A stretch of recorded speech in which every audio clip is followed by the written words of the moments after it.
Nikolaj Kozanski, brikselski škof, je eden prvih nemških humanistov, je 30. aprila 1458 obiskal Blejski grad, upravno središče njihove posesti na Kranjskem. 7. maja je imel v cerkvi Marijinega vnebovzetja na Bohinjskih Bitnah slavni govor o lastništvu cerkve na Blejskem otoku. Njegovi filozofski spisi o človeku kot središču sveta so v 15. in 16. stoletju vplivali tudi na renesančne umetnike, Leonarda da Vincija, Rafaela in Albrehta Dürerja, tudi na slavno Leonardovo študijo človeških proporcev. Posebnost te študije predstavlja človeški lik, ki svojo samozavestno držo in izrazom nedvoumno izžareva povsem novo razumevanje človeka. Postavi ga v središče sveta in vesolja, v sam center zemeljskega, ki ga zaznamuje kvadrat, in nebesnega, ki je predstavljen s krogom.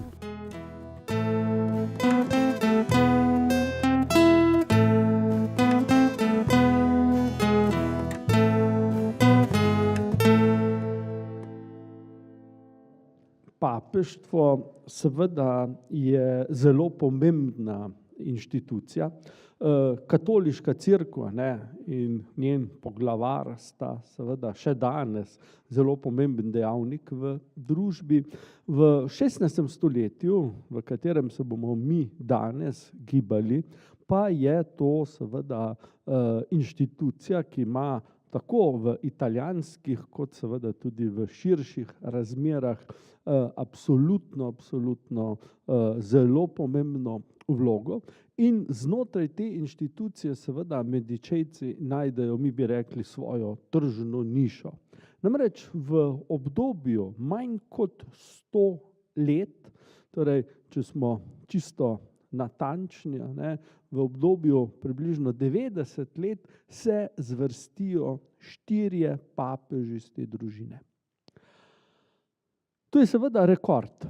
V 2000-letni zgodovini Rimokatoliške cerkve se zvrsti malo manj kot 270 papežev.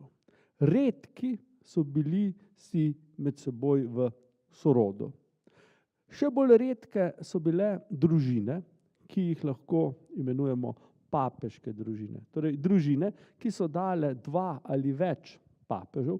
Morda ste že slišali za družino Colonna, družino Orsini, ampak vse te družine seveda dajo papeže v dolgem razdobju, več stoletij, in seveda cerkev obogatijo z tudi po 4 papeži. Ampak prav nobena družina, in lahko smo v tem pogledu zelo kategorični,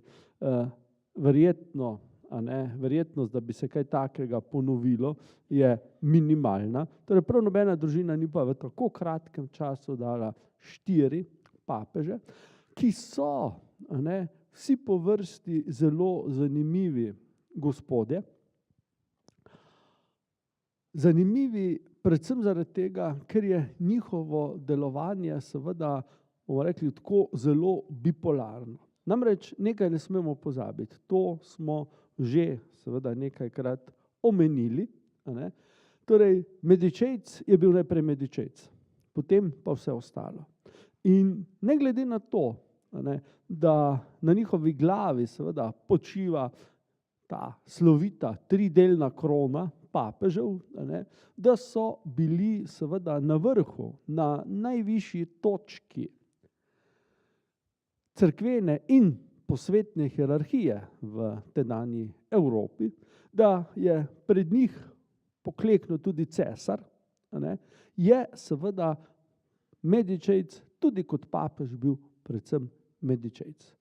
Najprej družina, zelo italijansko, spet lahko rečemo, zelo mafijsko, in to je tisto, kar nas seveda danes morda preseneti, morda tudi razočara. Ampak v tistem času, verjemite mi, da ne bi noben drug seveda papež deloval prav nič drugače. In še nekaj je, ti papeži so ravno zaradi tega, ker so bili tako zelo vezani na svojo družino, omogočili medičejcem izjemen vzpon.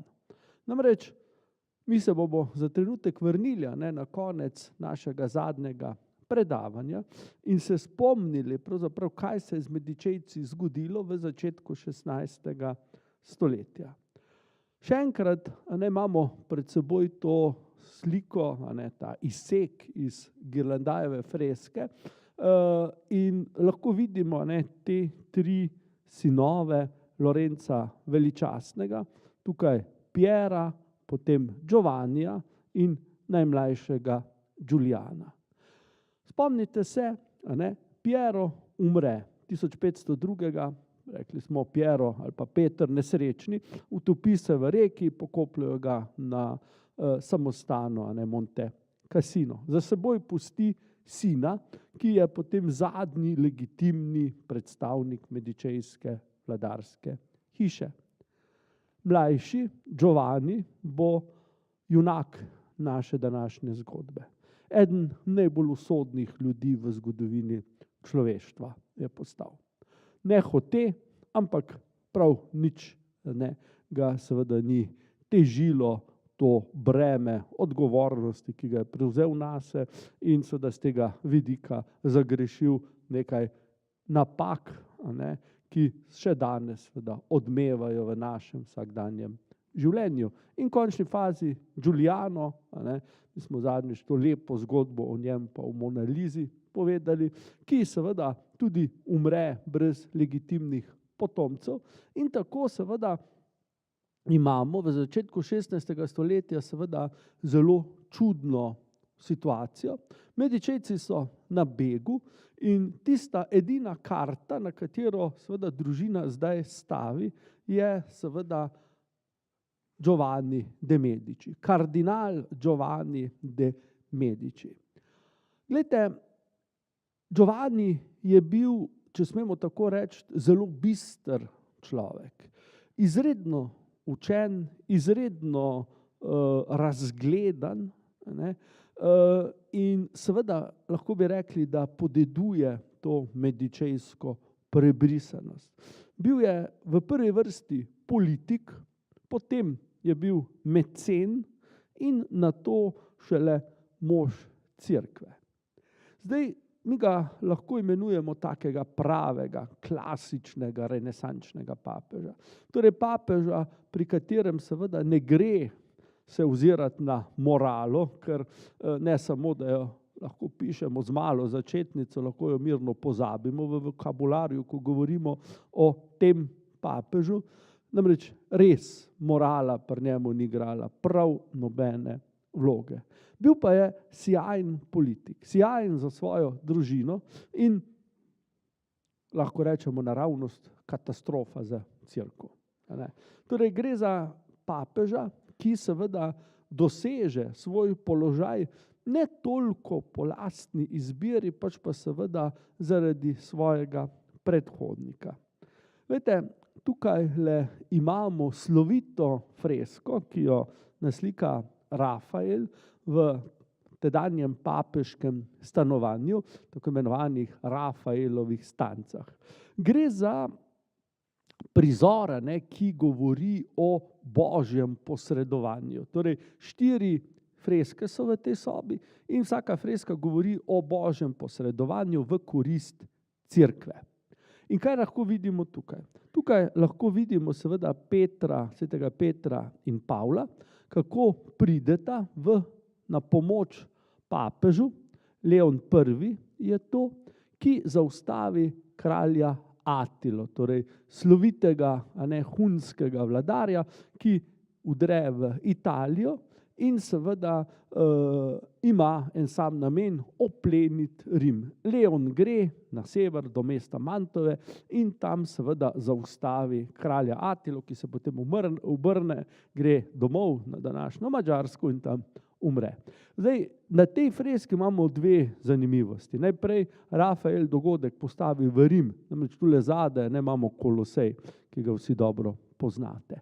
Ampak veliko bolj kot to pa seveda je zanimivo nekaj drugega. Rafael je na vseh teh freskah upodobil ljudi iz svojega okoliša. In tako najdemo na tej freski kardinala Giovannija de Medicija. Torej, Giovanni de Medici je bil očitno leta 1512, ko so to fresko slikali, najbolj prominentni izmed vseh kardinalov. Bil je izredno bogat, bil je prijatelj Rafaelov in Rafael ga upodobi kot tega kardinala, ne drugega po vrsti. Tukaj imamo pa papeža. Čeprav se ne vidi ravno najbolje, imamo vendarle dovolj prilike, da ugotovimo, da sta pa obraza ista. Namreč, kaj se je zgodilo? Vmes umre prejšnji papež, torej Julij II. Umre in tukaj bi mogel biti njegov obraz, ampak Rafael še ni dokončal tega papeža, ko seveda Julij umre. In potem izvolijo Leona, torej Giovannija de Medicija, ki postane Leon X. In Leon X. seveda dobi svoje mesto tam, kjer mu gre, torej v podobi svojega slavnega soimenjaka. Torej imamo dvakrat istega. Vmes so konklave, dobesedno tule nekje, so konklave in iz Giovannija de Medicija nastane Leon X. Kako je pravzaprav prišlo tako daleč, da dobimo Leona X. Tule imate sloviti, tako imenovani nepotski portret, torej Leon X. z dvema kardinaloma, ki pa nista navadna kardinala. Tukaj je Giulio de Medici, njegov bratranec, in pa kardinal Giovanni de Rossi, tudi njegov bratranec. Torej sami žlahtniki. In seveda, kako pride tako daleč, da naš Giovanni postane papež? Poglejte, njegov prednik, Julij II. Je bil take sorte papež, da so mu rekli, da je grozni papež. Nekaj o njem sem vam že zadnjič povedal. Torej, papa terrible, ki je bil vojskovodja, ki se je v oklepu z mečem v roki boril proti svojim nasprotnikom in kardinali so bili vsi iz sebe. Namreč, ker je papež bil vojak, so morali seveda mu slediti, živeti po vojaških taborih in tam ni bilo seveda ne v redu postelj, še manj dobre hrane, ni bilo ne za kakšne ljubice in podobne stvari, ne časa, ne prilike in papež seveda se ni dal pregovoriti. Dokler je bil pri sebi, ga je več bilo na konju, videti kot pa seveda pri kaki maši. In ko je končno umrl, so si kardinali oddahnili. In skozi njihove glave je šla samo ena misel. Novi papež ne sme biti niti približno podoben prejšnjemu. In ko so gledali okrog vsega, se pojavi Giovanni de Medici. Imel je en sam problem. Mlad je bil. Star je bil nekaj čez 30 let in seveda starejši kardinali so rekli, vse je v redu, gotovo bomo fajn živeli pod njim, ampak tako mlad je, da potem mi nimamo več šans, da bi nas kdaj izvolili. Giovanni se je tega zavedal in ko je prišel v konklave, je simuliral bolezen. Torej, izgledalo je, kot da je že na smrtni postelji in dejansko je imel tako močne hemoroide, da seveda so vsi mislili, da bo kmalu po njem in so rekli, dajmo ga izvoliti, se tako ne bo dolgo. No, ko pride Giovanni kot Leon iz konklava, seveda se izkaže, da je bila ta bolezen prej kot ne simulirana in da so bili ti hemoroidi kmalu pozdravljeni in papež je seveda prevzel oblast nad mestom in nad državo. Nisi izbral kakega pobožnega imena, kot je recimo Inocent, nedolžni ali pa Pi, pobožni, ne. Izbere se ime Leon, ki je bilo že sicer dolgo iz mode, kar pomeni seveda lev. Torej, vsekakor ime, ki ni bilo ravno povezano z nekim pobožnim značajem, ki ga pač pri njem ni bilo. Pravijo, da so bile njegove besede, ko je postal papež, naslednje. Bog nam je dal papeštvo, torej ga uživajmo. In tako se je seveda vsa stvar zdaj nadaljevala.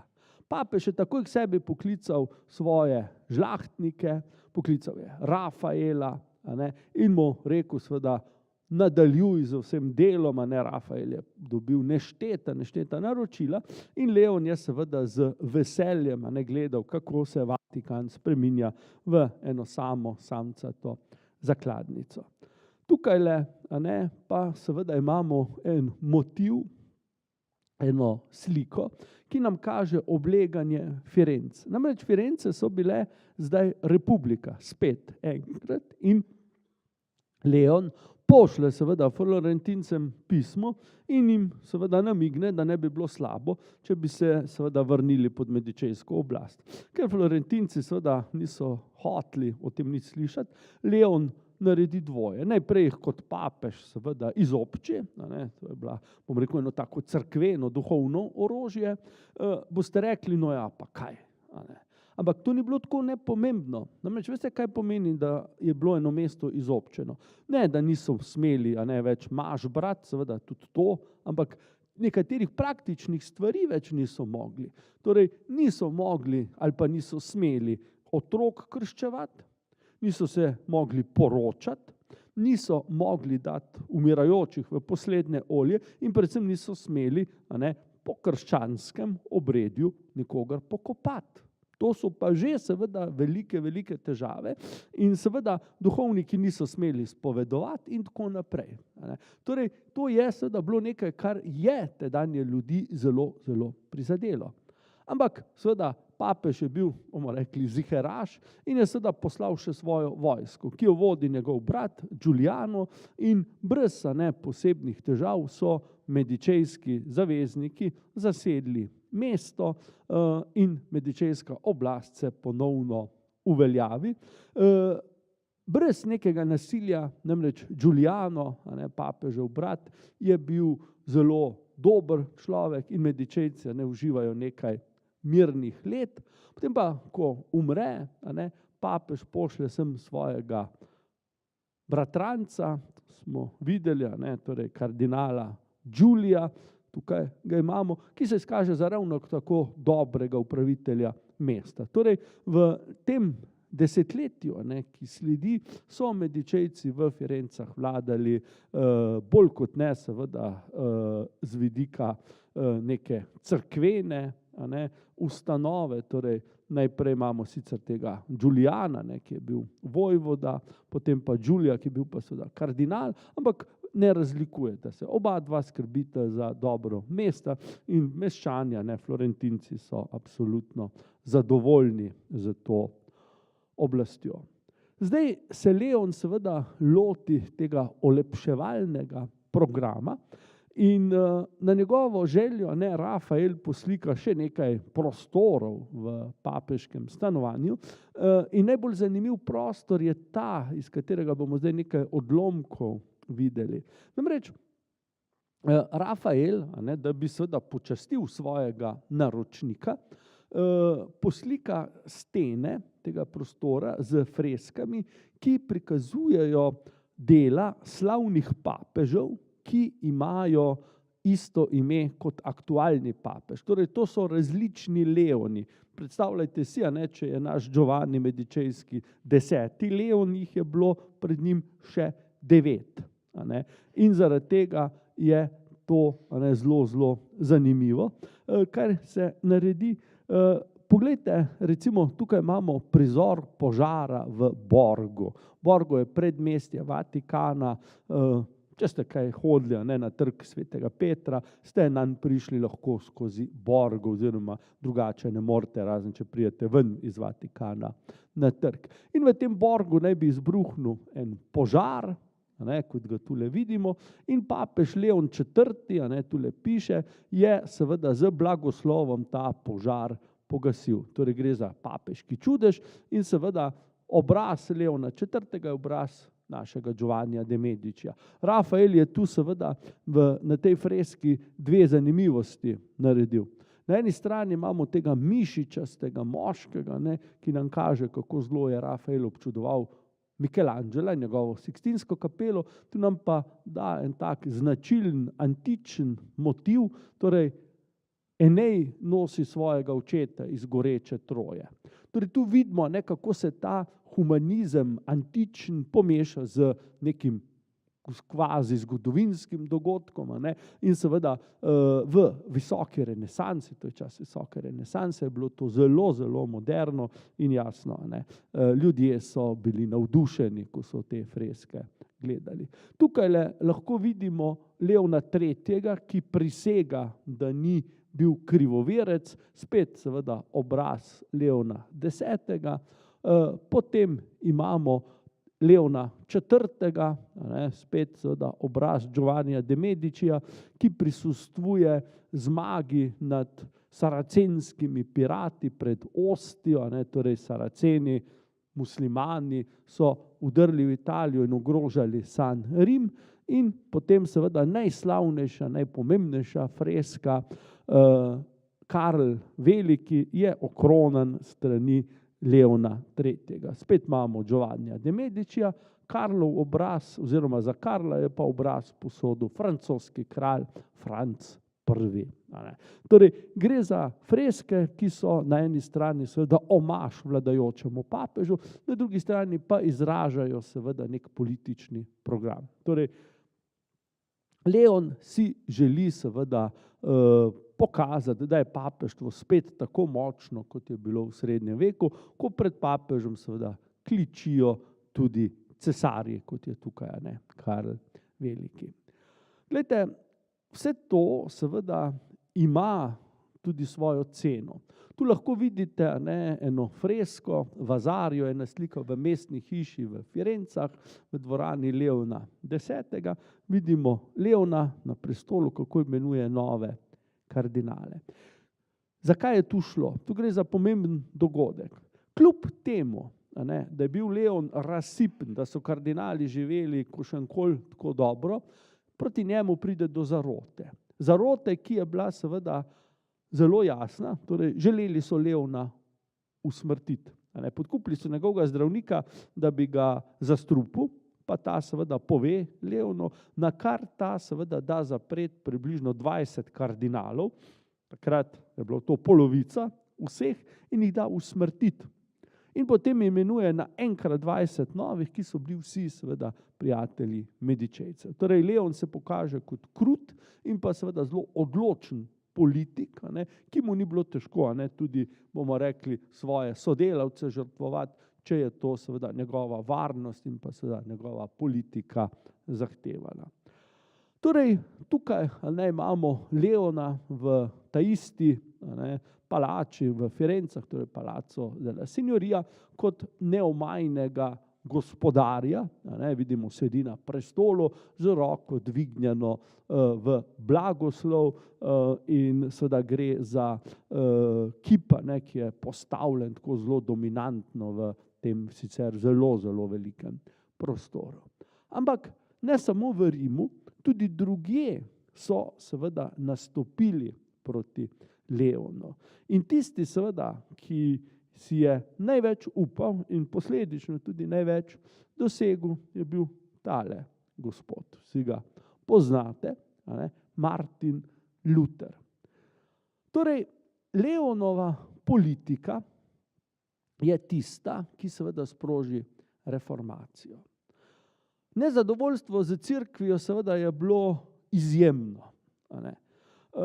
Luther obišče Rim in tam doživi seveda neštete grehe, vidi številne pocestnice, vidi razkošje cerkve, revščino vernikov in seveda nastane cela serija različnih zbadljivk na račun papeža.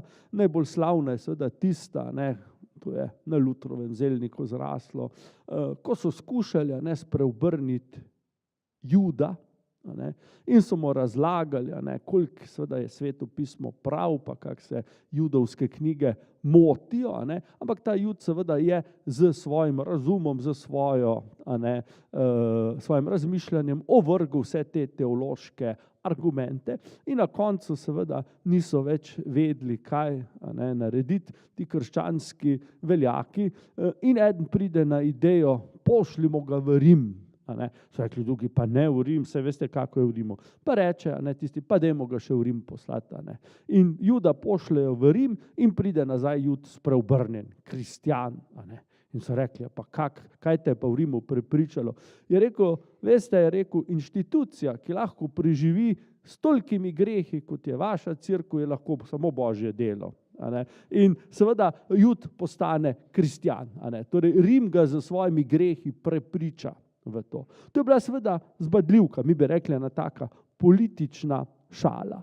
Dejansko se pa seveda vsa ta zgodba razvije potem o sami reformaciji okrog tega gospoda, kardinala Albrehta Brandenburškega, tule vidite sloviti portret, gospod zelo pobožen pod razpelom moli. Kranach je naslikal to delo. Čisto na kratko vam bom povedal, o reformaciji bi lahko razpravljali še in še. Tisti, ki ste jeseni hodili, kolega Damjan vam nekaj o tem več povedal. Zakaj se je v bistvu šlo? Albrecht Brandenburški je bil, kot že priimek pove, kardinal, nadškof v mestu Magdeburg, torej v pokrajini Brandenburg, na severno Nemčije. Zaželel si je pa biti še nadškof v Mainzu. Zakaj? Namreč nadškof v Mainzu je bil pa tudi seveda volilni knez, torej eden od sedmerice nemških vladarjev, ki so ob smrti cesarja volili novega cesarja in seveda kot tak tudi kancler svetega rimskega cesarstva. Torej je imel tako vlogo, kot jo ima gospa Merklova približno danes. In seveda Albrecht je bil zelo, zelo slavohleben in si je želel to. Pisal je papežu, Leon je rabil denar vedno in je rekel, no, pa naj bo, dajte 12,000 zlatnikov, je rekel tako, 1000 za vsakega apostola. Albrecht je bil pa brez denarja. In je seveda najprej predlagal, da plača samo 7,000 za 7 smrtnih grehov, so rekli. Potem se pa seveda oba dva zmenita tam nekje na polovici, na 10 zapovedih za 10,000 zlatnikov. Albrecht plača polovico, več pa ni imel gotovine. To je bilo ogromno. Njegova škofija je bila revna, ni imel odkot revež dobiti. Kaj zdaj? Papež je hotel imeti denar in seveda tudi Albrecht svoj položaj in zdaj seveda naredijo tisto najpomembnejše. Spomnijo se, da v skladu s cerkvenim pravom lahko razpišejo odpustke. Odpustek je bil krasna stvar. Namreč, če si dobil odpustek, je seveda to pomenilo, da si seveda že vnaprej si zagotovil manjšo verjetnost, da greš v pekel, ali pa celo seveda si postal v vsakem primeru en korak bližje nebesom. Zdaj, danes si mi to težko predstavljamo, ampak vam bom eno seveda razlago dal, ki jo boste takoj razumeli. Večina nas, navadnih smrtnikov, v skladu s krščanskim naukom gre v vice, kjer moramo čakati, da pridemo v nebesa. Mislim, da med nami ni takih grešnikov, da bi direkt dol k Luciferju šli in slejko prej nas čakajo vice. To pa si predstavljajte vice kot eno čakalnico v ambulanti. Saj veste, kako to izgleda. Čakaš pa čakaš in v vicah so te čakalne dobe po 10, 100,000 let. Pri Bogu ni čas nekaj pomembnega. Zdaj pa seveda, če imate vi pa odpustek, pa pomeni, da imate prednost v tej čakalni vrsti. To je tako, kot če bi šli pa samo plačniško zdaj naprej, ali pa če bi imeli eno plavo kuverto za zdravnika. In seveda več si imel teh odpustkov, prej si bil v čakalni vrsti. Veste, kaj je to pomembno? In seveda nekateri so si izračunali, da če bojo toliko in toliko odpustkov imeli, seveda bojo prišli direkt mimo vsake čakalne vrste. Veste, kako je to fajn, če imate kako operacijo, koliko hrbtenice, ko je po 500 dni čakalna vrsta. Ali pa rečemo 500,000 let v vicah je to hitro. In tako ljudje seveda dobivajo odpustke. Odpustke si lahko dobil na romanjih. Če si šel v Rim, si seveda se pomolil pri svetem Petru, pa pri svetem Pavlu, pa si dobil v vsakem za kakih 100 let odpustkov, zastonj. Seveda si pa moral dol romati, tam živeti nekaj časa, kar je seveda stalo. Cerkev seveda je dobra inštitucija, ljudem pomaga.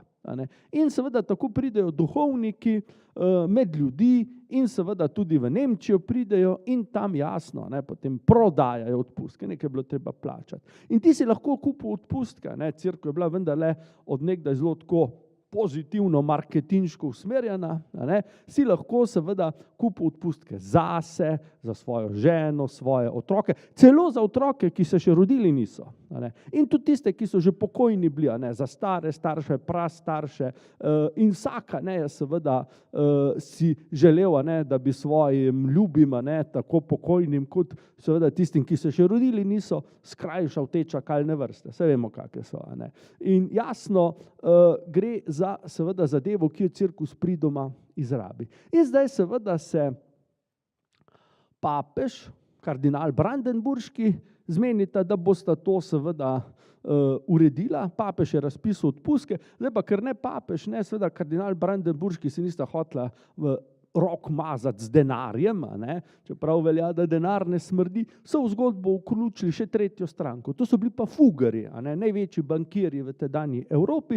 Zmenjeno je bilo, odpustki se bodo zdaj prodajali, Fugari bodo finančno plat vodili, 5000 dobi papež, tisti je bil še dolg kardinala Brandenburškega, ostalo pa dobijo Fugari, pri katerih si je kardinal itak izposodil tistih 5000, ki jih je že plačal. Stvar je bila urejena in ker so bili Fugari seveda, bomo rekli, zelo tako moderni, kar se tiče marketinga, dobijo enega pridigarja, ki hodi od kraja do kraja, slika vse te peklenske muke in čakalne vrste v vicah in ljudje seveda so z veseljem še zadnje krajcarje dali, da so seveda si kupili papir, s katerim so vedeli, da bodo skrajšali si čakalno vrsto. In ta denar je izginil potem v eni veliki skrinji, na kateri je bilo, bom zdaj tako malo prosto prevedel iz nemščine, namreč v nemščini je to tam gor pisalo, da so tudi kolikor toliko, bomo rekli, izobraženi Nemci lahko to prebrali. Pisalo je približno tako, ko novčič v skrinji zadoni, že duša iz vic v nebesa poleti. Torej, to je bil, kot si lahko mislite, pravi, Verkaufsschlager bi Nemci rekli in jasno, zadeva je bila uspešna. Dokler ne pride Luther in seveda ves biznis pokvari. Pravijo, da so bili, da so protestanti bolj za posel, kot smo katoličani, v tem primeru ni bilo tako. Torej, Luther seveda se dvigne proti tem in seveda sproži vihar, iz katerega nastane reformacija. In vi seveda veste, kaj je seveda to pomenilo. Zahodna cerkev se razdeli, najprej v 2 bloka, potem v še več, pride do vojn in seveda Leon veliko prepozno reagira, izobči Lutra, ki se na to požvižga, papežovo bulo vrže v ogenj in to je bilo to. V Nemčiji hitro seveda pride do tega, da ga nekateri vladarji podprejo in od takrat naprej seveda je stvar za katoliško cerkev izgubljena, vsaj tako generalno. Nikoli več ne uspe cele Nemčije spraviti pod svojo okrilje. Kaj počne Leon ta čas? Prav nič ga ne skrbi, pač pa se zanima še naprej lepo za umetnost. Tule lahko vidite sliko, ki nam kaže Leona, ki je zelo slabo videl, zato je imel vedno en tak monokel, ki z Michelangelom, tu imate njegov portret, razpravlja o gradnji nove kapele, nove zakristije pri cerkvi svetega Lovrenca v Firencah. S tem seveda pokaže vso svojo brezbrižnost za cerkev in na drugi strani seveda skrb za to, kako bodo njegov oče, njegov stric in pa seveda tudi njegov brat, Giuliano je bil vmes že mrtev, počivali. Vsekakor, bom rekel, lepa skrb za družino, ampak papež seveda naj bi bolj skrbel za cerkev, kot pa za lastno družino. No, iz tega projekta v končni fazi ni bilo nič, šele Leonov bratranec, Giulio, ko sam postane papež, poskrbi, da Michelangelo seveda začne z izdelavo tega projekta. Leon sicer nikoli ne najde dovolj prilike, da bi razmetaval denarja. Tukaj lahko vidite po njemu poimenovano dvorano v vili Poggio a Caiano pri Firencah. Sicer pa tudi sicer poskrbi za to, da za njim ostane nekateri prelepi predmeti. Tule imate njegovo mitro, danes jo hranijo v zakladnici svetega Lovrenca v Firencah. In seveda Leon pride v zgodovino kot tisti papež, ki je največ zapravljal. Za recimo umetnine, pa tudi za precej bolj dvomljive užitke. Samo na hitro ena primerjava. Ko je njegov bankir si omislil poletno rezidenco, Vila Farnesina, tisti, ki ste kaj po Rimu hodili, jo morda poznate, čudovita hiša, tudi z Rafaelovimi freskami, se je tudi Leon seveda povabil na banket ob otvoritvi. Banket je bil pa seveda tak, da so na njem stregli recimo solato iz papagajevih jezikov. Saj ni bilo pomembno, je bila za jesti ali ne. Pomembno je bilo zato, da je bila draga. Krožniki so bili zlati in jih niso prali, pač pa so jih v reko Tibero vrgli. Na videz. Namreč v reki so bili ribiči z mrežami in so lovili te krožnike potem.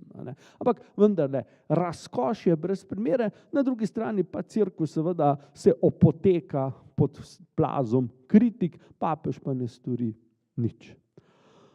Še vedno se vidi kot vsemogočni vladar, tu imate njegov kip v eni od rimskih cerkvah in seveda tako ga tudi kasneje vidimo. Tule imamo eno fresko v eni od florentinskih vil, torej Leon sprejme francoskega kralja Franca I.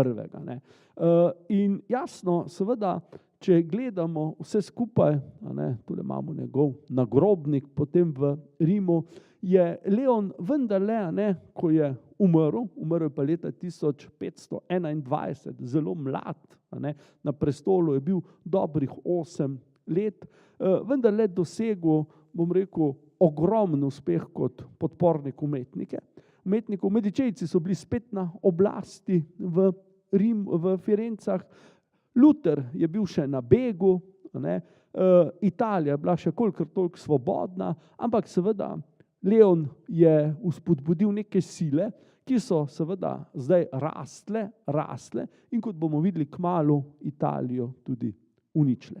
Torej, vsekakor eden najbolj usodnih papežev sploh, dober za družino in katastrofalno slab za cerkev.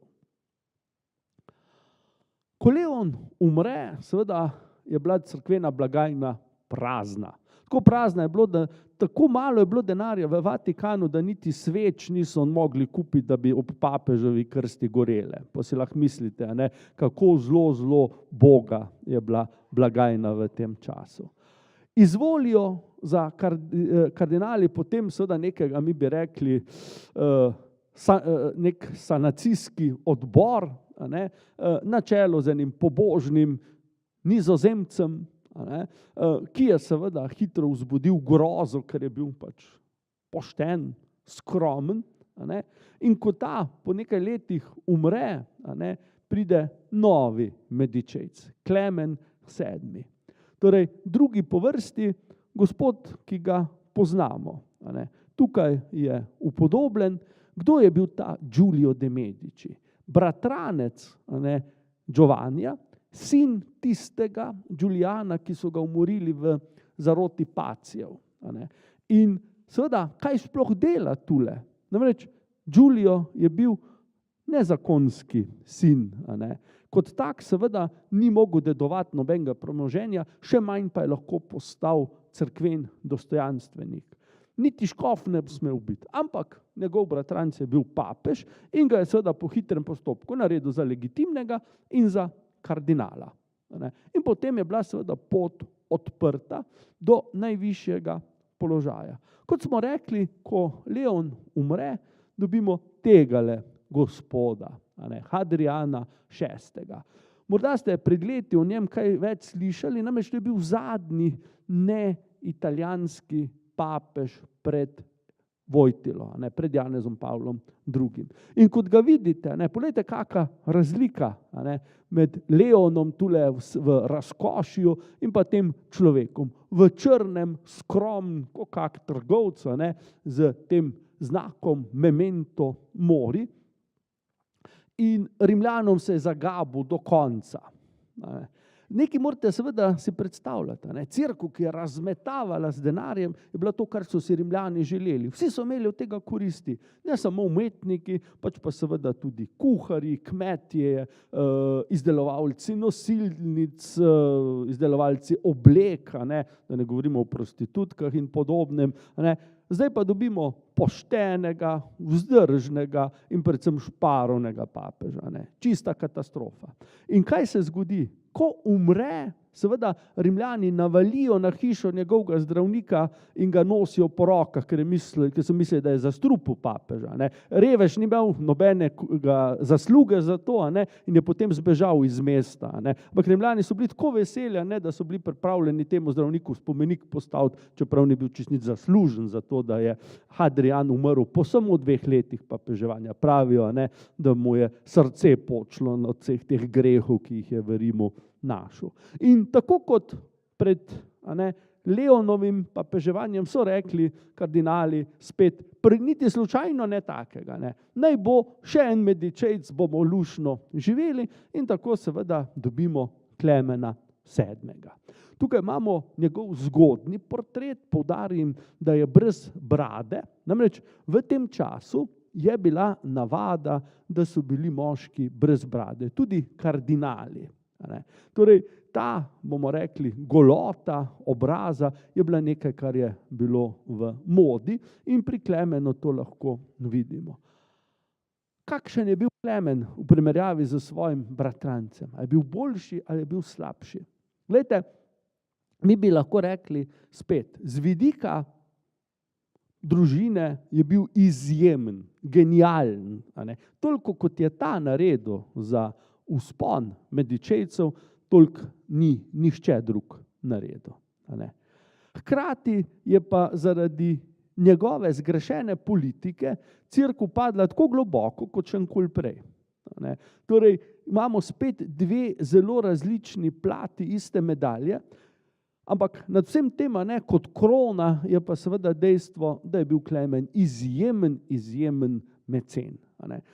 Težko bi našli med Medičejci še katerega, ki bi mu bil približno enak.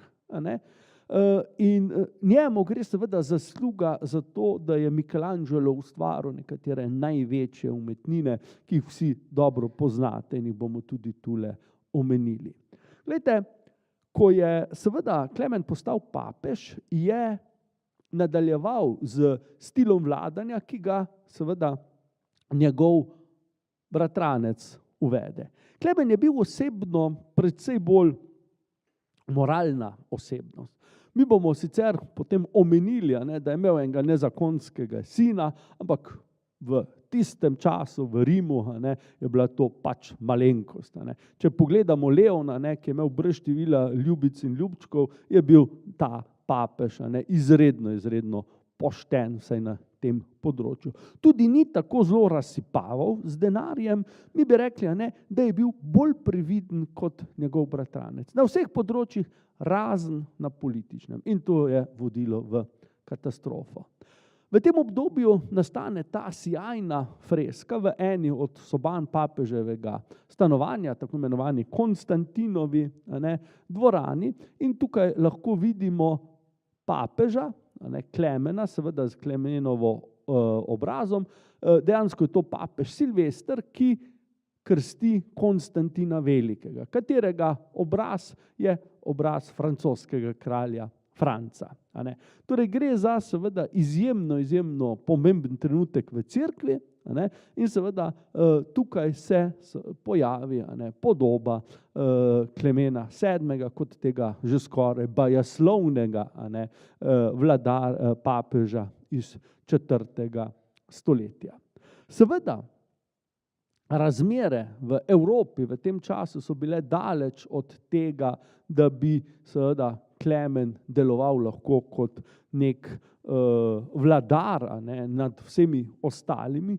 Pravzaprav, Klemen je imel težave z dejstvom, da je bil pravzaprav starejši od tistih glavnih igralcev v zgodbi. Vsi, ki so odločali o usodi Evrope, so bili znatno mlajši od njega. Seveda pa se Klemen na začetku prav nič ne zanima za politiko, pač pa seveda nadaljuje predvsem z tem kulturnim programom, ki ga začne že kot vladar Firenc. Namreč Klemen je 5 let preden da je postal papež, uspešno vodil Firenc. In uspe mu na svojo stran pridobiti Michelangela, ki je bil zelo težek karakter, ampak s Klemenom sta se pa razumela. Klemen ga je imel resnično rad kot človeka in Michelangelo je pri njem našel vedno zaslombo. A je naredil kako neumnost, a je naredil kak zločin, karkoli, pri Klemenu je lahko računal na popolno podporo. In tako seveda nastanejo določene stvari, ki jih lahko imamo danes za sam vrhunec renesanse. Prva stvar, ki jo bomo videli, je slovita biblioteka Laurencijana, torej Lorencova knjižnica. Knjižnica, ki jo naroči Klemen, Michelangelo pa naredi. Knjižnica je še danes s tem namenom in hrani knjige Lorenca Veličastnega, nekatere najslavnejše antične rokopise. Vse skupaj je sijajen prostor in kot tak edinstven v vsej renesansi. To je predsoba knjižnice. To vse skupaj izgleda kot fasada, ampak morate vedeti, da to ni prava fasada, ker je to znotraj prostora. Predstavljajte si, kot da bi imeli vašo hišo tako narejeno, da imate fasado, ki jo potem zarežete, olupite in obrnete navznoter, poskusite s kako pomarančo, pa boste videli, kaj boste dobili. Torej, zunaj so stene opečnate, znotraj imamo pa to lepo kamnito fasado. Ampak ni ta fasada tista, zaradi katere vam to kažem, pač pa je ta prostor. Eden najlepših renesančnih prostorov, vse je naredil Michelangelo. Od načrtov za te klopi do arhitekture, stropa in pa tal. Celo okna z grbom Klemena VII. Je on skonstruiral. Tule imate strop, torej prekrasno delo, leseno, in gre za neko celostno umetnino, pravzaprav eno redkih umetnin, ki jih Michelangelo dokonča v celoti. Klemen seveda je bil s tem navdušen in pripravi Michelangela za naslednji veliki projekt, ki pa na žalost ni nikoli dočakal trenutka, ko bi bil dokončan. To je nova zakristija, kjer seveda Klemen spodbudi, da nastanek nekaterih slovitih kipov, tule že lahko vidite, nagrobnik Lorenca mlajšega in nagrobnik Lorenca Veličastnega in njegovega brata, torej Klemenovega očeta. Michelangelova Madonna Medici, tule zagotovo eden najslavnejših prostorov v Firencah, tule vidimo nekaj detajlov, arhitekturnih detajlov, pogled v kupolo in pa seveda kipe, ki jih zagotovo poznate, Medicejsko Madono in pa potem nagrobnik Giuliana, torej mlajšega, Leonovega brata in seveda tudi Klemenovega bratranca. Tule imamo ta dva Medicejca, Giuliana in pa Lorenca na drugi strani, v seveda zelo čudnih upodobitvah, niti približno nista tako izgledala, ampak Michelangelo je tu šlo bolj za upodobitev karakterjev in kot taka sta ta dva kipa seveda zelo zanimiva. Eden prijazen, odkrit, lep, drugi vidite temačen, namreč ta kapa je narejena prav zato, da mu senca na oči pada, da pokaže, kako temačen karakter je ta moški imel. Torej Michelangelo je tu seveda stvar naštudiral do detajla. Žalostno je seveda to, da ta grobnica ostane nedokončana in Michelangelo nikoli ni niti imel načrtov, kako bi to grobnico seveda zaključil. Med umetniki, ki so bili Klemenu tudi zelo bliže, je bil Benvenuto Cellini, zlatar, ki izdela številne medalje, tudi tule lahko eno vidite, ki upodablja seveda Klemena kot takega. Torej, Klemen se pravzaprav ukvarja z vsem drugim, samo ne z političnimi in cerkvenimi zadevami. Imel je pa seveda boljši okus kot njegov predhodnik, Leon, in seveda nihče ga ni zaradi tega grajal, dokler seveda so stvari bile kolikor toliko normalne. Ampak seveda nekako po letu 1525 ne moramo več o normalnih razmerah govoriti. Ena od seveda zanimivosti je, da Klemena zelo zanima tudi znanost. To je časa, ko Nikolaj Kopernik seveda nekako postavi temelje heliocentričnega sistema, in Klemen z posebnim dopisom, ki ga je poslal na univerzo, kjer je Kopernik poučeval, potrdi ta sistem. Torej, in na Kopernika se je seveda toliko in toliko desetletij kasneje skliceval tudi Galilejo, ko je seveda tudi še bolj želel torej v praksi seveda potrditi to, kar je Kopernik nekako že ugotovil. In seveda Galilejo se predtem tudi na to sporočilo papeža Klemena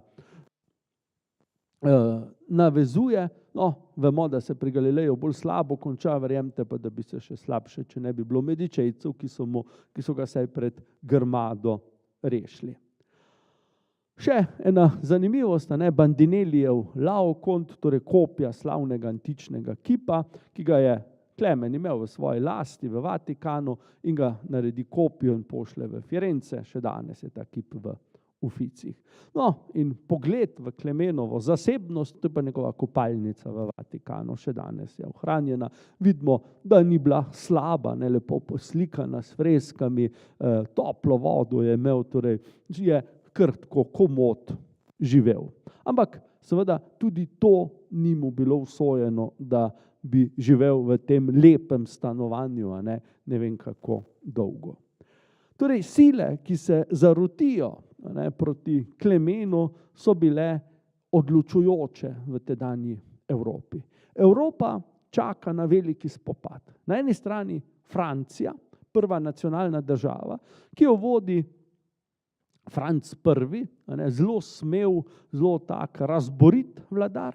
Na drugi strani pa seveda naš stari znanec, Karl V. Habsburški, ki vemo, da vlada Avstriji, Nemčiji, seveda našim krajem, pa tudi, jasno, Španiji in vsem njenim posestvom. Spomnite se, smo rekli, Karl je bil hkrati vladar Slovencev, Špancev, Filipincev, Meksikancev, pa še koga drugega. Torej, imel je ogromen imperij.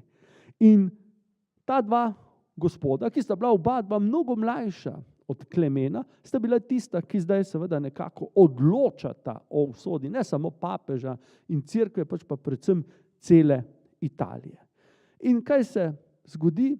Zgodi se slovita bitka pri Paviji, to je bilo leta 1525. Pavija je kraj nekoliko južno od Milana v severni Italiji, v Padski nižini, in tu se spopadeta cesarska vojska in pa francoska vojska. Papež v tem spopadu stavi na Francijo. Zakaj? Samo 200 km južno od Rima je Neapelj, ki je bil španski. In papež se je dobro zavedal, da če Španci, torej Karl, zmagajo, bo seveda papeška država kot v sendviču, na severu bojo Španci, na jugu bojo Španci. In to mu ni bilo všeč. In zato podpre Francoze. Kot se izkaže, napačno stran. Namreč Karel v tej bitki zmaga. In to smo seveda že omenili in to veste, Habsburžani so bili vedno brez denarja. Karl ni mogel plačati vojakov, ki se zdaj seveda počasi pomikajo po Apeninskem polotoku proti jugu ropajo in seveda leta 1527 spomladi pridejo pred Rim. Rim je, tako kot še danes, obdajalo obzidje iz antične dobe, ki so ga za silo popravili. Papež sploh ni imel nekih pravih vojakov, kar nam lepo kaže seveda dejstvo, koga je imenoval za poveljnika artilerije, torej tistega oddelka, ki je najbolj pomemben za obrambo mesta. Kiparja Čelinija, torej umetnika. Čelini je bil sicer zelo razborit in je bil zelo počaščen, da je dobil to nalogo, ampak vse skupaj seveda upravi brez neke pravega znanja in stvar se konča katastrofalno. Tule vidimo eno upodobitev tega dogodka, torej zavzetja mesta Rima, il sacco di Roma, vidimo torej te čete cesarja Karla, ki zasedejo Rim in plenijo po cerkvah, vidimo tam bojo eno nuno posili na oltarju ene cerkve in še veliko bolj grozne stvari so se dogajale. Papež zbeži v Angelski grad. Tukaj živi nekaj mesecev, ne ravno v, bom rekel, hudih razmerah, potem mu uspe seveda uiti v Orvieto, kjer je bil seveda zdaj svoboden in zdaj se začnejo pogajanja z cesarjem Karlom. Torej, s tistim, ki je bil v tej zgodbi zmagovit. In tukaj zdaj seveda papež se pokaže z čisto drugega konca, kot izjemen diplomat. In to je seveda pripeljalo do neverjetnih rešitev, ne toliko za Rim, ki je bil seveda poškodovan, prebivalci, bom rekel, na pol mrtvi, ampak seveda za Medičejce. Namreč, kaj se seveda pri vsem skupaj zgodi? Papež uspe Karla prepričati, da brez njegove pomoči ne bo mogel, in Karl seveda mu obljubi pomoč pri tem, da bodo Medičejci še naprej ostali na prestolu v Firencah in seveda v zameno se zmenita, da bo Karl prišel nazaj v Italijo in da ga bo Klemen kronal. Usodno za cerkev in pa usodno seveda za ves zahodni svet je pa dogajanje, ki se zdaj tu vklopi zraven. Namreč, ko je bil papež še v Angelskem gradu, pride do njega poslanstvo z eno zelo kočljivo zadevo. Glejte, Karl V. je bil seveda vnuk te gospe, kraljice Izabele Kastilijske, slovite vladarice, ki je Kolumba poslala odkrivati druge celine, ki je zasedla Granado in na to je bil zelo ponosen. Karl je bil sin Ivane Blazne, to vemo, o tem smo se pri Habsburžanih pogovarjali. Torej, Ivana ni bila edina hči Izabele Katoliške. Ta je imela več hčera, več sinov in tista, ki seveda v naši zgodbi zdaj igra ključno vlogo, je tale, Katarina Aragonska. Zdaj boste rekli, ona je aragonska, mama je bila pa kastilska. Spomnite se, Izabela je bila poročena z Ferdinandom Aragonskim. In kot je še danes v večini primerov navada, žena prevzame možev priimek. Tako se seveda otroci pišejo po očetu, ne pa po materi. In tako je seveda hči Izabele Kastilijske, Katarina Aragonska. In seveda Katarino Aragonsko potem, ko je bila godna za to, poročijo daleč proč od Španije, daleč proč od sredozemskega sveta s temle moškim, Henrikom VIII.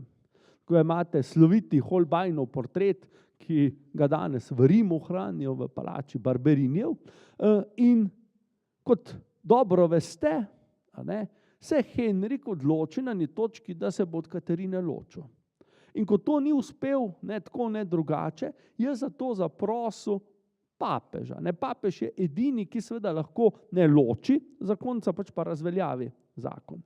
In tako seveda pošle poslanstvo v Rim, ki seveda pride ravno v nepravem trenutku. Ko je Klemen tako rekoč ujetnik v Angelskem gradu in potem begunec v Orvieto. In zdaj si mi predstavljamo, imamo Klemena, ki se pogaja z Karlom za čim boljše pogoje, zase, za cerkev, za seveda drugi strani tudi za Medičejce. In zdaj pride tule poslanstvo angleškega kralja in prosi, dejte, bodite tako dobri, pa seveda razveljavite zakon med našim kraljem in pa njegovo ženo, ki je čisto slučajno teta cesarja Karla.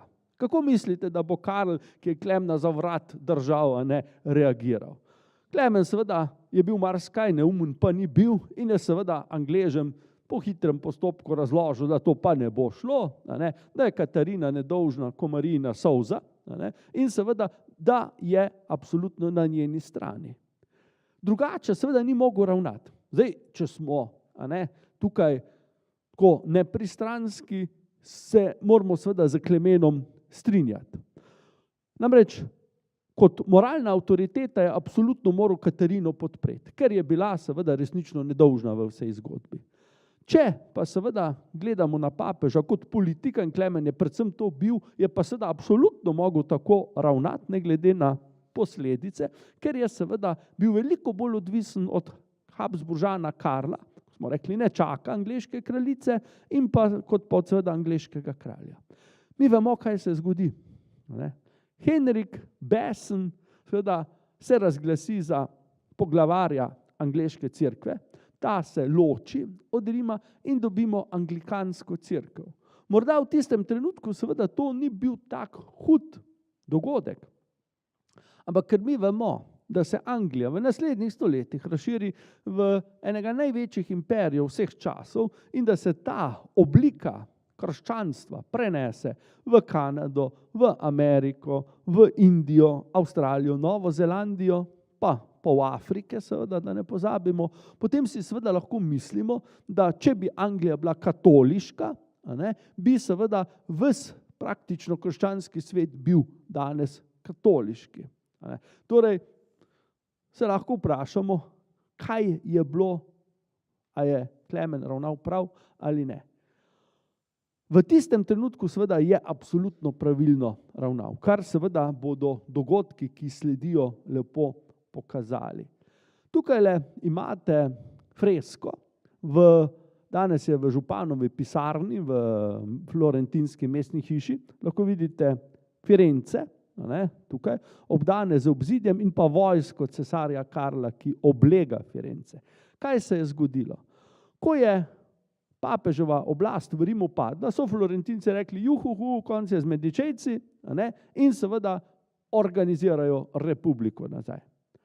Papež seveda na Firence ni pozabil. Zdaj, ko se je pogajal s Karlom, je rekel, lepo prosim, vaše veličanstvo, dajte vojsko, da bomo nazaj osvojili Firence. In cesar seveda pokima, pošlje svoje vojake nad Firence in zdaj pride do obleganja Firence. Zadnjič so Florentinci pregnali Medičejce in seveda zadnjič pravzaprav Medičejci tukaj se trudijo za prevzem oblasti.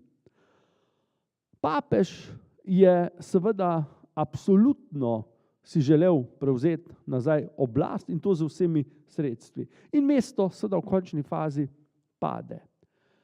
Tukaj ta lušen fantiček je papežev sin, Aleksander, ki zdaj postane novi medičejski vladar. Bil je prava pošast, o njem bomo več naslednjič povedali, je pa pomembno, ker ga seveda cesar Karl ne samo naredi za voditelja mesta, pač pa ga celo poviša v vojvodo. In tako je Aleksander prvi kronani Medičejc. Torej, Firence zdaj postanejo monarhija. Niso več republika in Aleksander je prvi kronani Medičejc na prestolu v Firencah. Tisti, ki seveda pri vsem tem dogajanju zelo trpi, je Michelangelo. Michelangelo je bil na strani republike in ko cesarske čete zasedejo mesto, se Michelangelo skrije. Tukaj lahko vidite sobano, kjer je živel. Gre za prostor pod Medičejskimi grobnicami. Tu enot je bival več kot mesec dni in lahko vidite njegove risbe po stenah. Prostor je še vedno nedostopen za ljudi, čeprav se pogajajo, da bi ga odprli. In treba je povedati, ko cesarska vojska udre v mesto, je papež poslal posebno enoto, da najdejo Michelangela. Ne zato, da bi ga usmrtili, ne zato, da bi se mu papež maščeval. Ne, papež je tu šel preko vsega. Rekel je, najti ga je treba živega, preden da ga najde moj sin. Oziroma, ni rekel moj sin, moj nečak, ker ni hotel priznati, da je njegov. Namreč Aleksander je bil brezmejno maščevalen, Klemen je pa seveda želel živega Michelangela, ker ga je občudoval. Kakršen koli je že bil, Michelangelo je bil seveda za papeža preveč dragocen, da bi ga kar tako žrtvovali na oltarju maščevalnosti. In Michelangela najdejo in ga pod posebnim nadzorom odpeljejo v Rim, kjer se seveda s papežem objameta in Michelangelo je ponovno v seveda milosti Medičejcev in to ostane do konca. Klemen na koncu seveda doseže sporazum z cesarjem.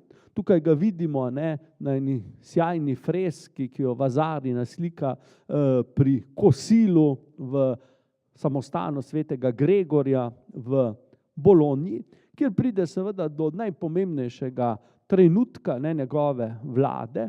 Tukaj lahko vidite na tem kipu v Firenčki mestni hiši, torej cesar Karl V poklekne pred papeža in papež ga krona za cesarja. Zadnjič, da je bil kak cesar okronan strani papeža. To je dogodek, ki ga seveda potem Medičejci proslavljajo kot vrhunec vsega, kar je v Klemenovi vladi se zgodilo. Tule imate ta isti dogodek na stropu dvorane Klemena VII. V mestni hiši v Firencah in tukaj seveda papeža, kako blagoslavlja ljudstvo, tudi en kip v Rimu. Papež se zdaj vrne v Rim in seveda z denarjem, ki ga je cerkev vendarle še imela, poskuša obnoviti mesto. Ljudje so mu naklonjeni, namreč vedo, da seveda je papež edini, ki jih še lahko zaščiti in tako Klemen seveda zadnja leta preživi v miru. Cerkva je sicer zelo, zelo trpela pod njegovo vlado, ampak najhujše je zdaj mimo. Je pa res seveda, da Klemen nikoli ni zbral toliko moči, da bi organiziral nek koncil, ki bi začel z prenovo. Zadnje dejanje papeža, preden da je umrl, je pa naročilo te freske. Vsi jo poznate, Michelangelo naslika tukaj poslednjo sodbo. Papež je bil že davno mrtev, ko je bila freska dokončana. Kot veste, velja za eno največjih umetnin sploh, kar jih je kdaj nastalo. In s tem je seveda Michelangelo zaključil ta projekt poslikave Sikstinske kapele, ki ga je sicer začel 30 let prej, še v času papeža Julija II. Torej, Klemen tik pred svojo smrtjo naroči to umetnino, ki je seveda zaradi tega strogo vezana na Medičejce oziroma na tega papeža. Tule imamo pa Klemenov grob, ki stoji nasproti groba njegovega bratranca, torej Leona X. v cerkvi Santa Maria Minerva v Rimu, cerkvi dominikanskega reda v tem mestu. S tem sta, bomo rekli, preminila dva najpomembnejša medičejska papeža, ampak imamo še dva, ki nista vladala tako dolgo, ki tudi nista bila tako izpostavljena, sta pa vendarle zelo pomembna, ne samo za družino, pač pa tudi seveda za cerkev kot tako. Če sta prejšnja dva Medičejca bila izrazito posvetna papeža, ki je bolj skrbela familija kot pa kaj drugega in pa seveda lasten prestiž, sta se ta dva, ki nam še ostaneta, dejansko zelo, zelo zavzemala za dobro cerkve. Pij IV. Je bil sicer rojen v Milanu. Bil je iz ene stranske veje Medičejcev, ampak Medičejci iz Firence ga zelo podpirajo. V tem času so Firence seveda že monarhija, veliko vojvodstvo in na čelu te države je Kozimo I, še naslednje predavanje, čez en teden mu bo posvečeno. In jasno, Kozimo, ki v tem sicer revnem in zelo, zelo daljnem sorodniku hitro zavoha priložnost, ga podpre in seveda z medičejskim denarjem ali pa denarjem Medičejcev iz Firenc, Pij IV. Postane najprej kardinal in potem papež. Pij je bil tudi precej posveten gospod. Bolj malo ga je zanimala cerkev, ampak vendarle mu moramo priznati številne zasluge za dobro cerkve.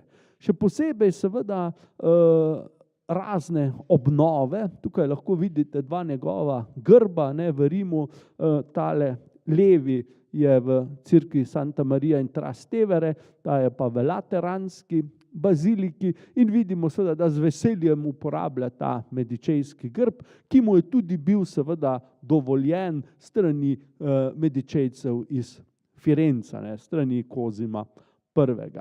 Torej, kaj je seveda Pij tako pomembnega naredil? Tukaj lahko vidite sjajno fresko iz cerkve Santa Maria in Trastevere, ki nam prikazuje zadnje tretje zasedanje tridentinskega koncila, torej koncila, ki je seveda prenovil cerkev in seveda jo oborožil za boj z protestantizmom.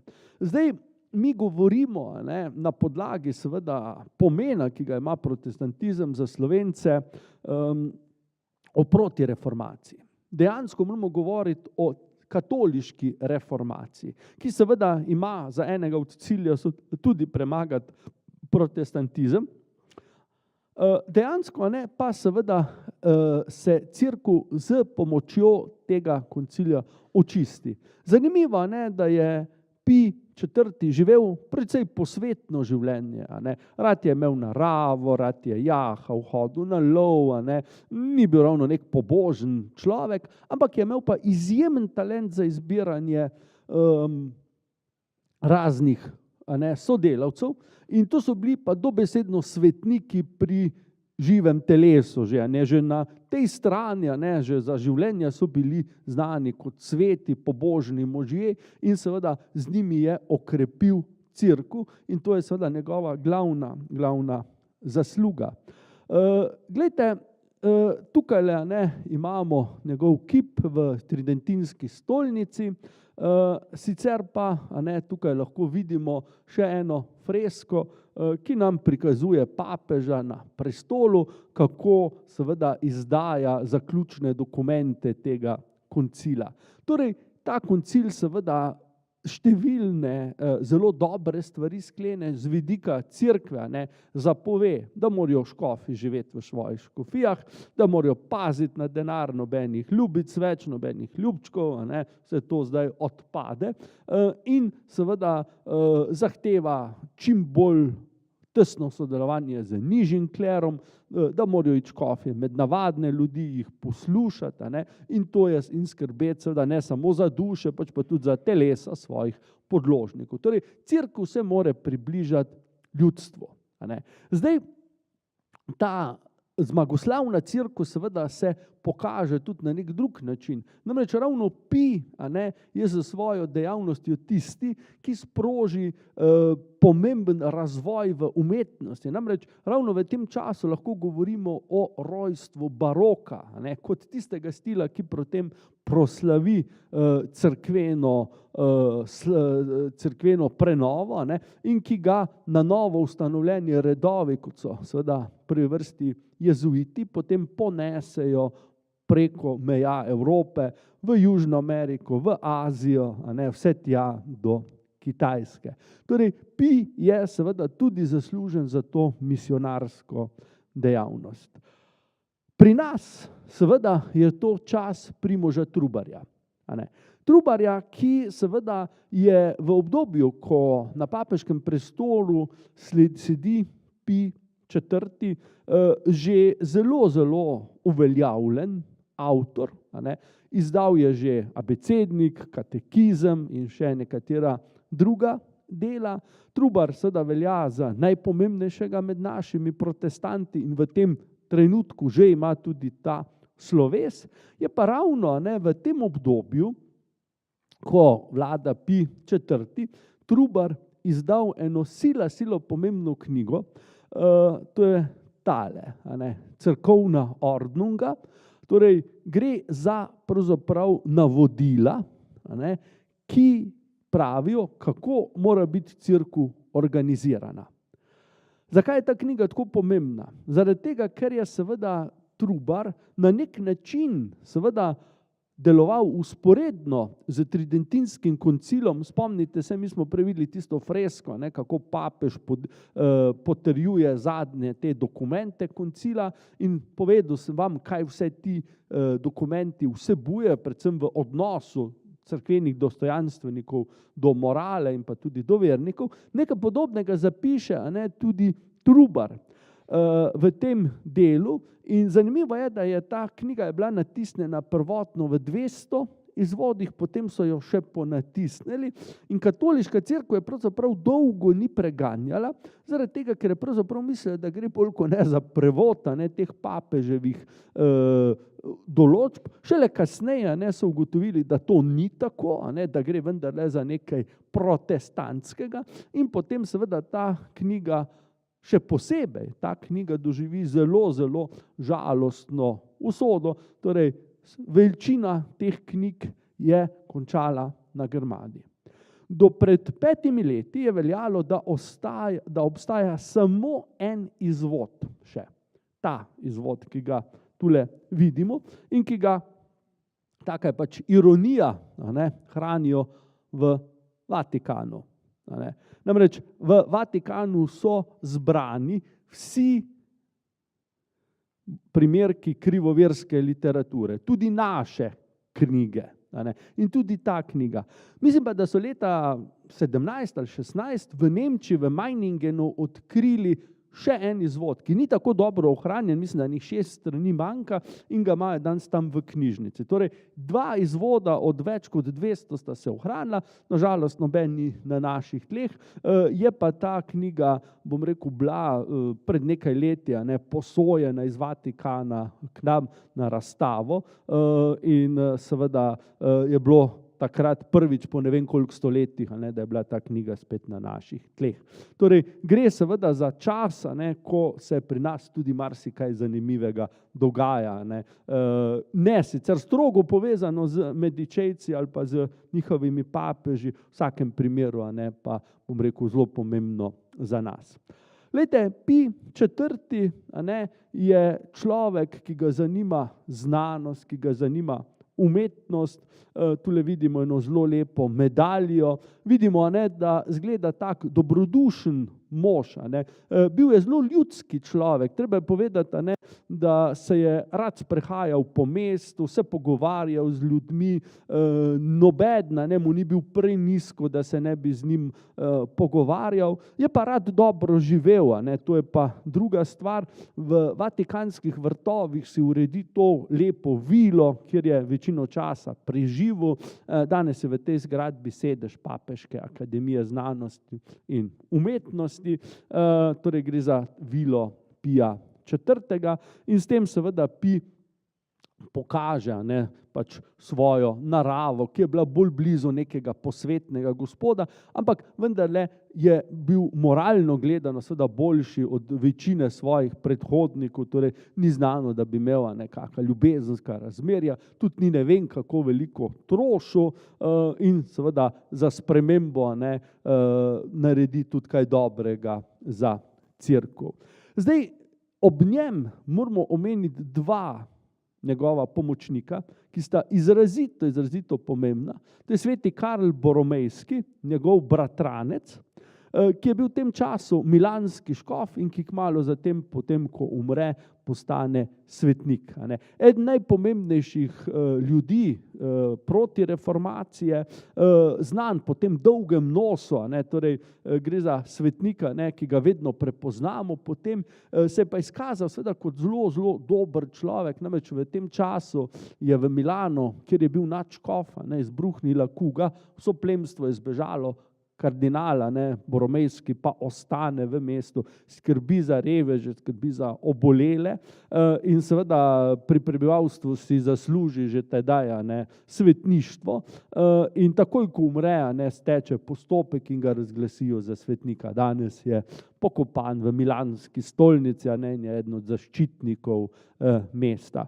Drugi svetnik, ki pa tudi seveda dobi svoje mesto ob Piju, je pa sveti Filip Neri.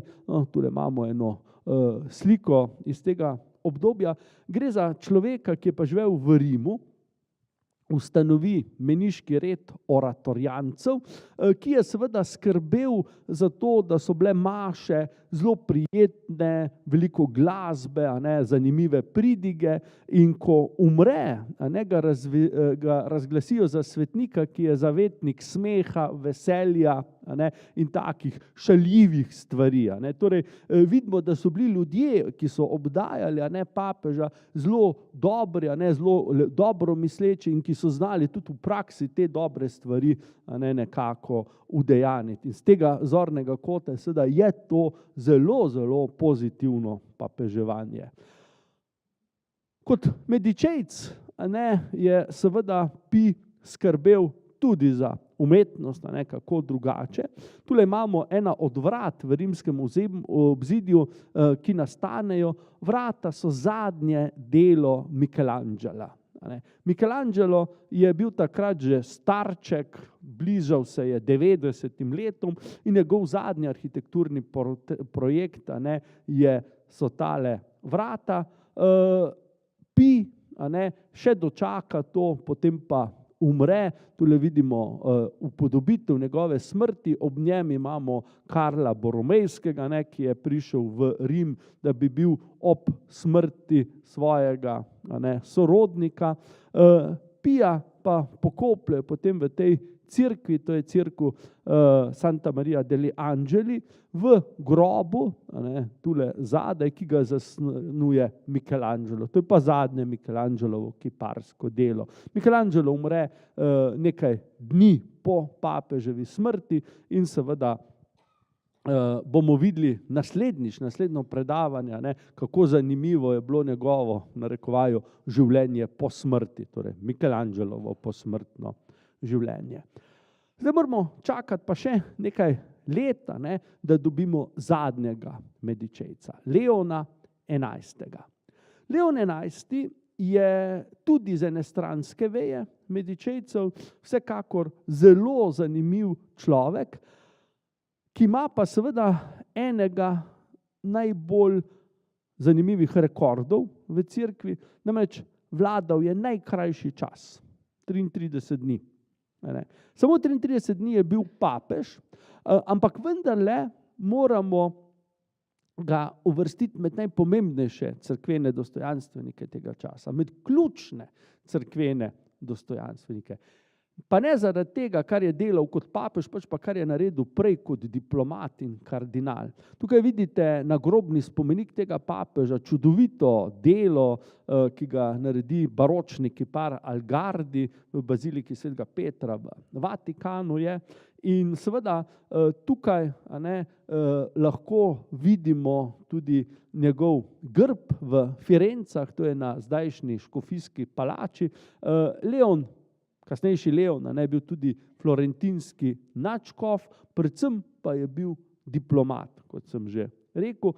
In na tem reliefu, na njegovem sarkofagu lahko vidite tisti dogodek, seveda, ki je ključen. Torej, tu je sarkofag, vidimo, piše Leon XI, gor imamo seveda papežev kip, ki smo ga prej gledali, tukaj pa ta dogodek. Kaj se zgodi? Glejte, Francija je bila popolnoma uničena od verskih vojn. Na čelu Francije je bil kralj Henrik IV., ki je bil hugenot, protestant. Večina Francozov je bila pa katoličanov. In Leon še kot kardinal odpotuje v Francijo, se na dolgo in široko pogovarja z tem Henrikom, ki potem sklene, da bo seveda se spreobrnil, da bo postal katoličan. Henrik je bil precej ciničen človek. Namreč cerkev ne taka, ne drugačna ni igrala velike vloge v njegovem življenju. Se je pa zavedal, da če hoče biti francoski kralj, mora imeti na svoji strani prebivalce Pariza, ki so bili katoličani. In tako ga vidimo tule, kako prisega na Sveto pismo, ki mu ga drži v škofovska oblačila napravljen Leon in prisega, da bo postal katoličan, da bo hodil k maši in tako naprej. Naj bi Henrik takrat rekel svoje slovite besede, Pariz je vreden maše. Torej, zato, da se bodo odprla pariška vrata, namreč Parižani ga niso pustili v mesto, je seveda bil pripravljen postati tudi katoličan. S tem pa seveda dobimo odprta vrata za dogodek, ki ga bomo mi jasno opisali še zelo, zelo natančno. Namreč Henrik je po zaslugi Leona XI. Postal katoličan. Zdaj je seveda rabil tudi ženo. Njegova prejšnja žena je bila hčerka Katarine Medičejske. Z njo ni imel otrok in se je moral ločiti, ker je želel otroke, da se dinastija, namreč Henrik je bil prvi kralj iz dinastije Bourbonov, da se dinastija nadaljuje. In do razporoke je prišlo zelo mirno in Henrik se zdaj seveda ozira po nevesti. In tukaj imate sijajno, alegorično upodobitev trenutka, ko Henrik prejme portret Marije Medičejske. Torej, Medičejci so mu bili očitno usojeni. In Marija Medičejska seveda postane potem njegova soproga, torej francoska kraljica. To sliko, ki je izjemno zanimiva, Rubens jo je naslikal, jo v Louvru hranijo, vam bom razložil čez 2 predavanji, ko bomo o Mariji govorili, namreč gre za sijajno alegorijo. Tu na tem mestu samo to, seveda, da Henrik ni bil prav nič zaljubljen v Marijo, ki res ni bila lepa, ampak vidimo, razum je tisti, ki mu svetuje, boginja Minerva, in ta mu je rekla, veš, kakva visoka dota bo, dej se s to užen. Firence so imele, Toskana je imela takrat 7-krat večje dohodke kot Francija. Predstavljajte si, in seveda Henrik, ki je vladal ob oboženi državi, je rekel, ta je ta prava. In se poroči, in s tem dobimo ta drugo Medičejko na francoskem prestolu. Medičejko, ki je seveda s tem postala prednica tako Ludvika XIV. Kot praktično vseh vladarjev, katoliških, tudi seveda Habsburžanov, tudi zadnji Habsburžani so seveda njeni potomci. In kot sem vam menda že zadnjič na prvem predavanju omenil, tudi pokojna princesa Diana in pa njeni potomci seveda izhajajo iz te Marije Medičejske in seveda ravno tako Henrika. Torej, če eno zaključno misel povemo, vidimo, da so papeži iz družine Mediči bili zelo različne osebnosti, da seveda so nekateri bili dobri za cerkev, nekateri slabi, da so seveda pa prav vsi skrbeli za dobro družine in seveda tudi za umetnost. Pa a so kratko ali dolgo vladali, a so bili iz glavne veje ali iz stranskih vej, vseeno. Medičejc je seveda najprej Medičejc in tudi Leon, ki vendarle 33 dni samo vlada, naredi s tem, kar je naredil, dvoje izjemnega. Francija ostane katoliška in je še danes katoliška in Medičejci dobijo drugo svojo članico v manj kot 10 letih na francoskem prestolu. a ne. Nobena druga italijanska družina ni tako daleč prilezla v tem smislu kot pa Medičejci. Toliko za danes. Hvala lepa.